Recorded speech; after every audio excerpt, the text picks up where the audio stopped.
Marlo hasta hace algo menos de 8 años. Estaba en una cena, y en la mesa, a mi lado, había alguien del Instituto Rowett llamado Dataroi.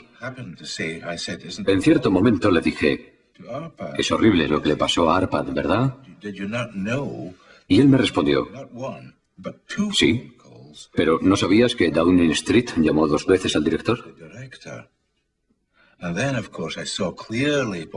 Entonces comprendí que había algo supranacional en todo este asunto. El despacho de Tony Blair había recibido presiones para detener nuestro trabajo porque los norteamericanos pensaban que podría crearle problemas a su industria biotecnológica.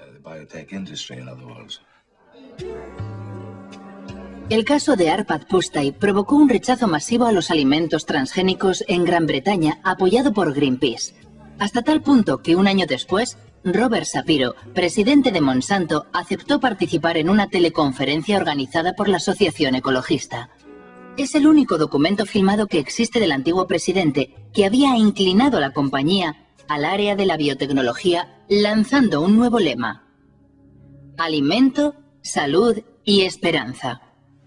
Monsanto hizo grandes esfuerzos para imponer sus productos en todos los ámbitos con el apoyo pleno de las multinacionales fabricantes de alimentación, distribuidores, empresas de comunicación, agencias estatales e incluso gobiernos. No se comportan como una empresa que ofrece vida y esperanza, sino como matones que intentan imponer sus productos. Sí, soy un matón, pero me parece que no soy un matón con éxito.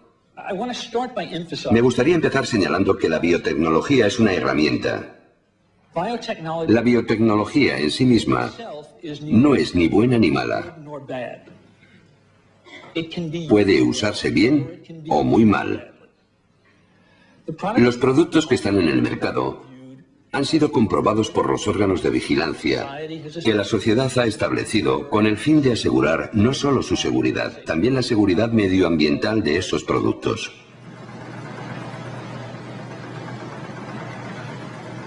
Diez años después de su lanzamiento comercial, la soja Roundup Ready representa el 90% de la soja cultivada en Estados Unidos y el 70% de los alimentos vendidos en los comercios americanos contiene productos transgénicos.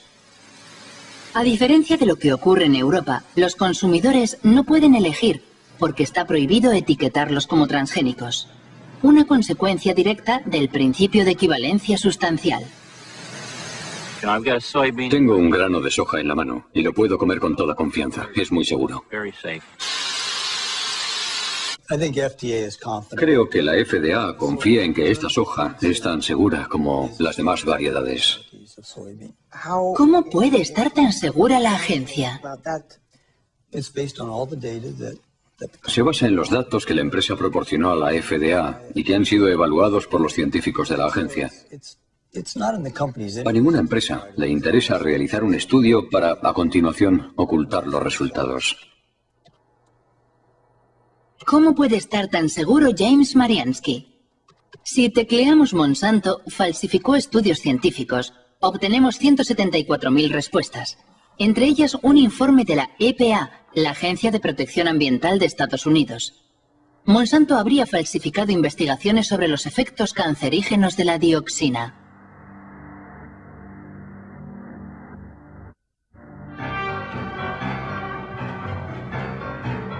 La historia comienza en Nitro, en una fábrica de Monsanto que fabrica un potente herbicida denominado 245T. En 1945, una explosión provoca efectos inesperados. 228 obreros desarrollan una enfermedad muy desfigurante, el cloracné. La causa es la dioxina, un subproducto altamente tóxico que contiene el 245T.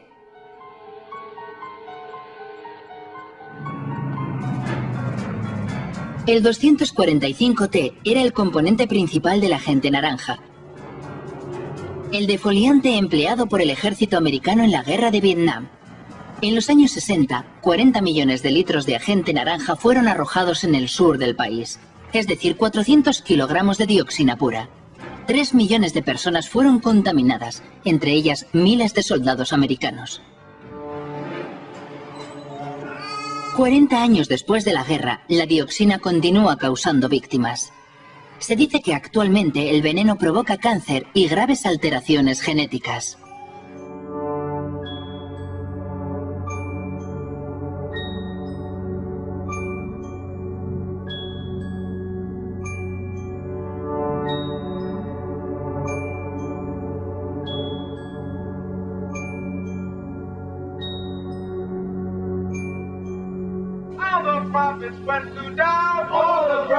En 1978, cuando los veteranos de guerra estadounidenses demandaron a los fabricantes del agente naranja, exigiendo una indemnización, Monsanto financia 3 estudios sobre los efectos a largo plazo de la dioxina. La compañía pagó a científicos para que compararan el estado de salud de los trabajadores afectados 30 años antes en el accidente de la fábrica de nitro, con el de los trabajadores no afectados. 2 personas conocen muy bien ese estudio. William Sanjur, que dirigía el Departamento de Residuos Tóxicos de la Agencia de Protección Ambiental, y Gerson Smoger, el abogado defensor de los veteranos de la Guerra de Vietnam. En 1990, la doctora Kate Jenkins, una de mis colegas en el EPA, elaboró un informe alegando que ciertos estudios realizados por Monsanto eran incorrectos. Si hubieran sido realizados correctamente, los resultados habrían sido los opuestos a los obtenidos por Monsanto. Sus estudios demostraban que la dioxina no es un agente cancerígeno para el hombre. Tenían los datos de las investigaciones y manipularon su interpretación para llegar a la conclusión que querían. Una investigación jamás se hace así, jamás. Pero así fue como consiguieron lo que querían. Más tarde descubrimos que había 5 personas con cáncer, que en uno de los estudios habían sido registradas como expuestas a la dioxina. En el otro estudio, esas mismas 5 personas eran presentadas como no expuestas. Al introducir esas 5 personas en el grupo de no expuestas, provocaban la impresión de que había los mismos casos de cáncer en ambos grupos. De esa forma llegaban a la conclusión de que no había ninguna diferencia. Fue así como miles de veteranos de guerra vieron rechazada su demanda de una indemnización por haber sido expuestos al agente naranja. Esos estudios afectaron a toda la legislación en Estados Unidos durante 7 o 9 años. Como Kate Jenkins era una buena científica y una buena empleada de la EPA, y una persona valiente, dicho sea de paso, envió un informe al Consejo Científico de la EPA solicitando que se examinaran de nuevo esos estudios para comprobar su metodología. De hecho, jamás se ha investigado a Monsanto. Nadie investigó esos 2 estudios, nadie. La única investigación que se llevó a cabo fue sobre Kate Jenkins, la persona que dio la voz de alarma. Su vida se convirtió en un infierno. La acosaron, la obligaron a cambiar de trabajo, la persiguieron. ¿Cree a Monsanto cuando dicen que sus transgénicos no representan ningún problema para la salud? No me creo ni una palabra de lo que dice esa empresa, nada. Todo lo que dicen debe ser minuciosamente verificado por personas independientes, con la condición de que sean competentes y realmente independientes. Efectivamente, para demostrar la inocuidad de la soja Roundup Ready, Monsanto realiza un estudio que se publicó en 1996 en una revista científica importante. Supuestamente, medía los efectos de la soja transgénica sobre la salud de los animales, en especial sobre las ratas. El estudio fue cuidadosamente desmenuzado por un científico danés ya fallecido, el noruego Ian Prime.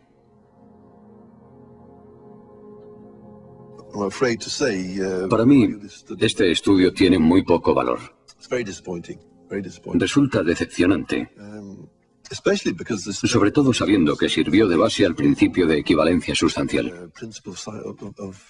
Hay cosas sorprendentes. Por ejemplo, esta frase.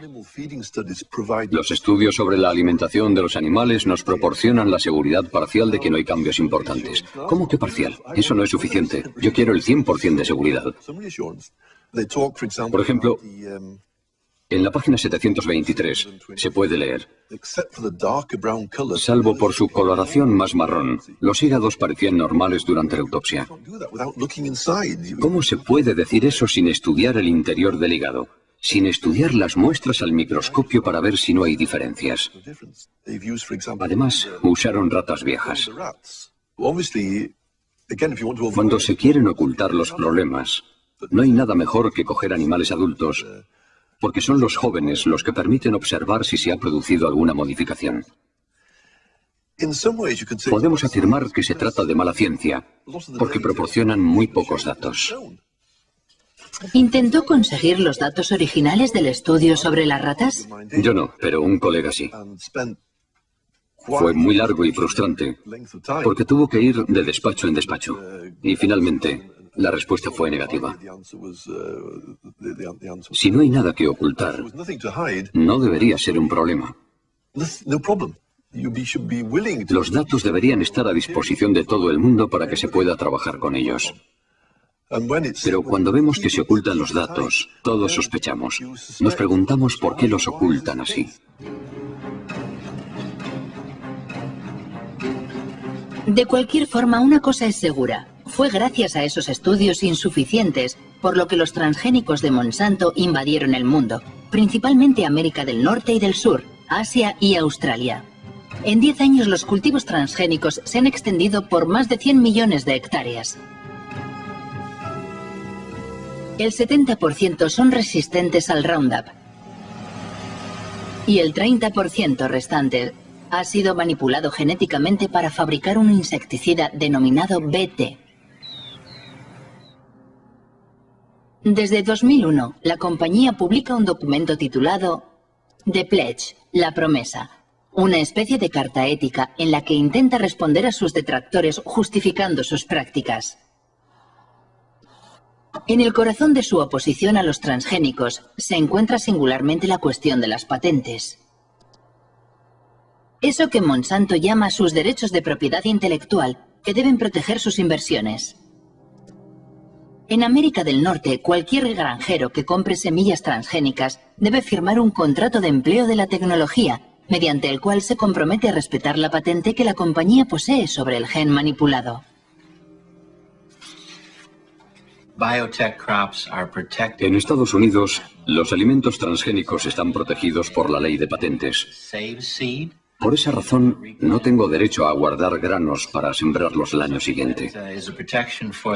Es una protección para Monsanto y las empresas dedicadas a la biotecnología, porque han invertido muchos millones de dólares para crear esta tecnología nueva. ¿Cómo puede saber Monsanto que alguien ha vuelto a plantar sus semillas?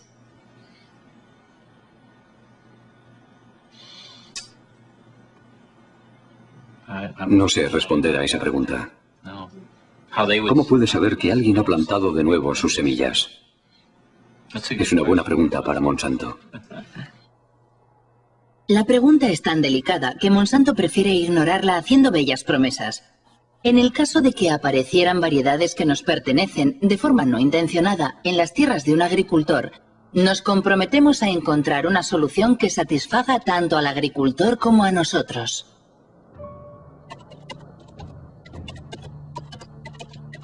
Pero la realidad resulta mucho menos idílica. El Centro para la Seguridad Alimentaria de Washington ha publicado un estudio sobre los agricultores demandados por Monsanto por no respetar su patente sobre semillas. Se han contado al menos un centenar de procesos y numerosas quiebras. Entre las víctimas se cuenta Troy Rush, un agricultor de Indiana.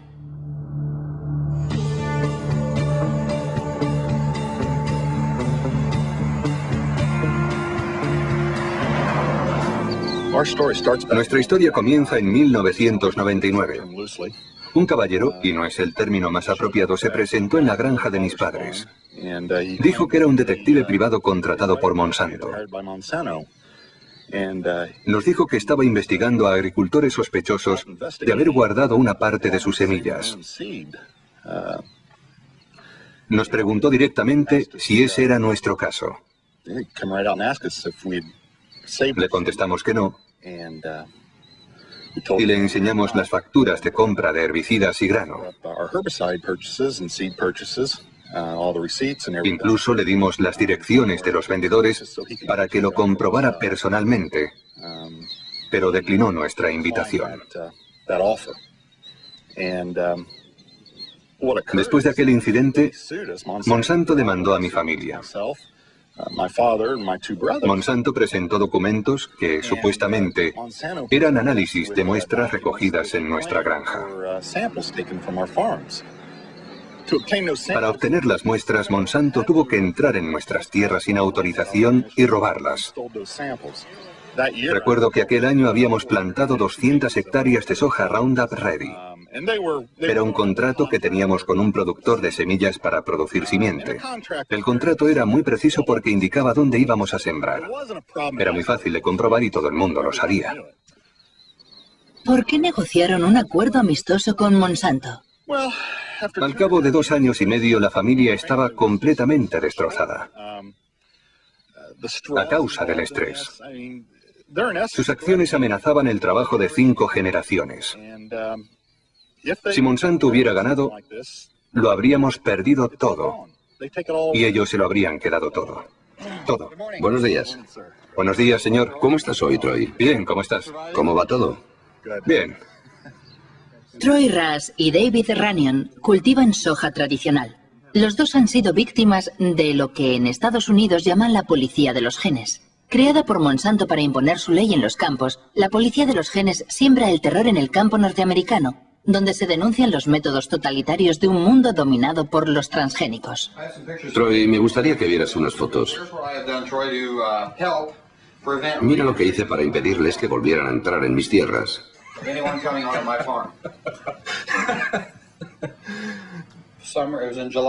Era el mes de julio de 2003.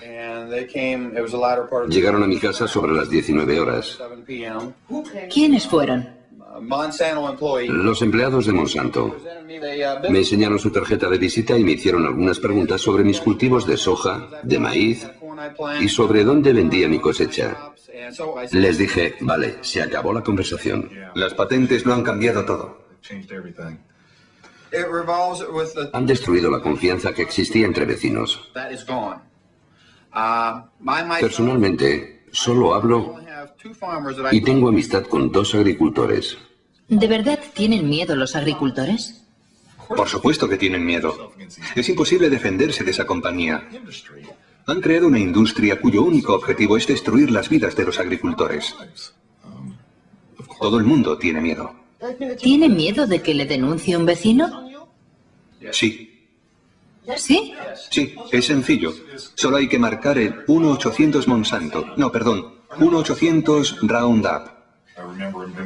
Recuerdo que animaban a los agricultores a llamar a ese número gratuito para delatar.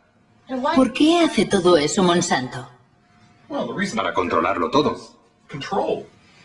¿Las semillas? Sí. Quieren controlar la simiente. Quieren apoderarse de la vida. Se trata de la base de nuestra alimentación. Quieren apoderarse de la comida, de toda la alimentación.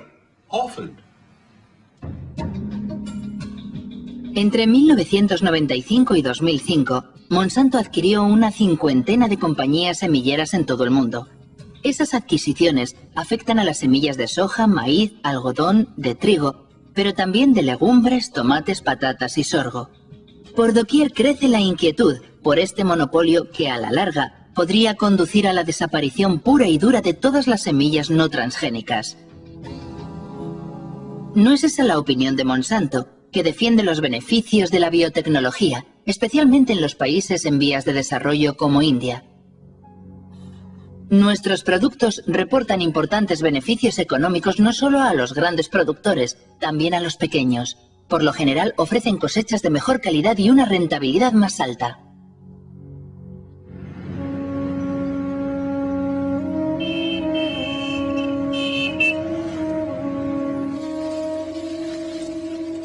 India es el tercer productor mundial de algodón. En 1999, Monsanto compró Maiko, la primera empresa productora de semillas del país.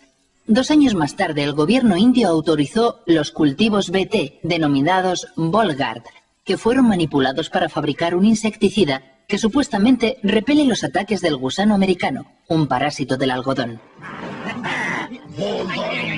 Día y noche, las 24 horas todos los días. Volgard te protege. Este es el poder de Volgard. Menos herbicida, más beneficios. Semillas de algodón Volgard. El poder para vencer a los insectos. Desde el año 2001, Kiran Sakari y Abdul Gaim estudian día a día los cultivos del algodón transgénico entre los pequeños agricultores del distrito de Warangal. Cada año, estos dos ingenieros agrónomos publican un informe comparando el rendimiento y los costes de producción del algodón BT con el del algodón convencional. En 2006, la cosecha fue arrasada por una enfermedad que afecta a los cultivos transgénicos. Las plantas de este campo de algodón Volgard están infectadas por la Rhizoctonia. El interior del tallo es fibroso, al contrario que en una planta sana. Es típico de esta enfermedad. Todos los agricultores dicen que nunca lo habían visto. En el estudio que realizamos en 2001, solo observamos la enfermedad en algunas plantas de algodón BT. Pero con el tiempo se ha extendido y ahora no solo la encontramos en los campos de algodón BT, también en los cultivos no transgénicos. Personalmente creo que existe una mala interacción entre la planta manipulada y el gen insertado. Eso provoca una mayor debilidad en la planta que ya no se resiste a la Rhizoctonia. He leído en la página web de Mahiko Monsanto que el algodón BT reduce supuestamente en un 79% el uso de pesticidas y aumenta el rendimiento en un 30%. Pero es un fracaso total. Invariablemente, al cabo de 70 o 90 días hay que tratar a las plantas contra el gusano americano, aunque sea algodón BT. ¿Cómo se explica que tantos agricultores compren semillas BT? Para los campesinos la oferta es muy reducida. Después de la última cosecha era muy difícil encontrar semillas en el mercado que no fueran BT.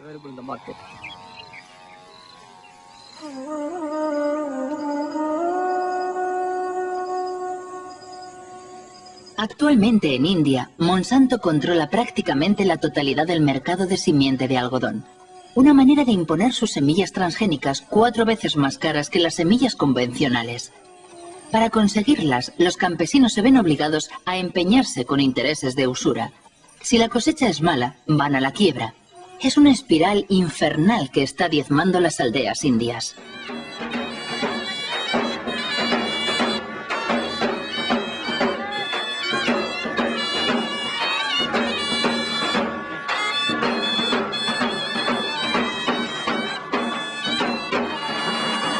¿Por qué razón se suicidó? La cosecha se ha perdido. ¿Algodón BT? Sí, algodón BT. ¿Hay alguna otra razón? Las deudas. ¿Qué edad tenía? 25 años. Se bebió 1 litro de pesticida.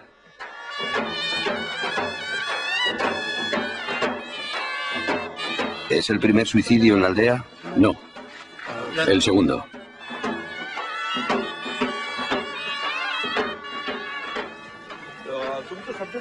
Funerales como el que acabamos de ver se repiten 3 veces al día en la región de Vidarbha, donde el algodón BT se introdujo en 2005. Es cierto que a pesar de no ser un fenómeno nuevo en la India, con la introducción de los transgénicos se ha incrementado notablemente. Pero pocos han denunciado este escándalo internacional que enfrenta en un combate desigual al fuerte con el débil.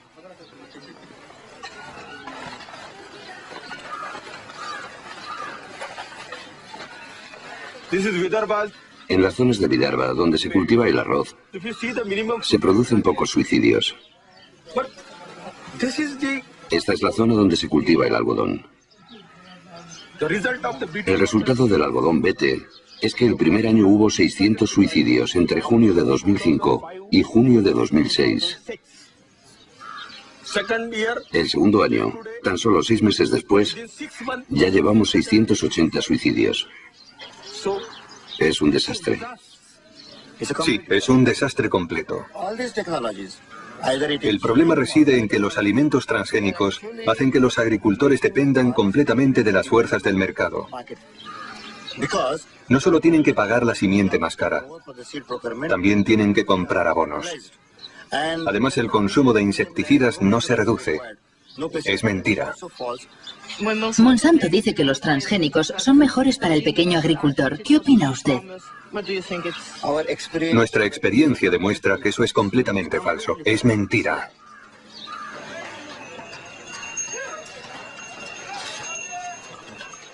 Este día de diciembre de 2006, la revuelta planea sobre el mercado de algodón más importante del estado de Maharashtra. 3 días después del rodaje de estas imágenes, estalló la revuelta y decenas de campesinos, entre ellos Kishore Tiwari, fueron detenidos. Nos ofrecen un precio muy bajo por nuestro algodón. Los campesinos están muy nerviosos. ¿A cuánto asciende tu deuda? ¿A cuánto asciende tu deuda? 52.000 rupias, 60.000 rupias, 50.000 rupias, 20.000 rupias, 50.000 rupias, 15.000 rupias. ¿Cuántos de vosotros no plantaréis algodón BT el próximo año? No quieren cultivar algodón BT.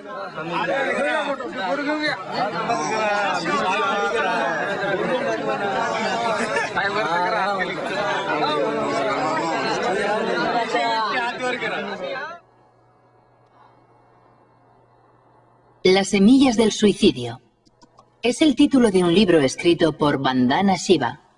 Esta física, ganadora del Premio Nobel Alternativo, dirige una fundación económica y una red de granjas productoras de semilla bautizada Nadjana.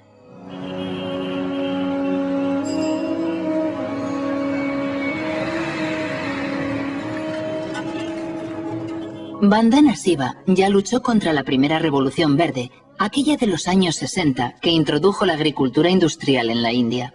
En la actualidad denuncia la que ella denomina Segunda Revolución Verde, la de los transgénicos de Monsanto protegidos por patentes.